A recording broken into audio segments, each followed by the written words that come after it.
Seeing what I needed to see?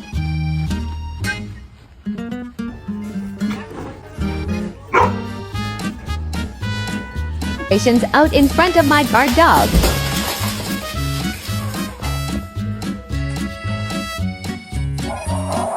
It's just Andrew. Oh, also they got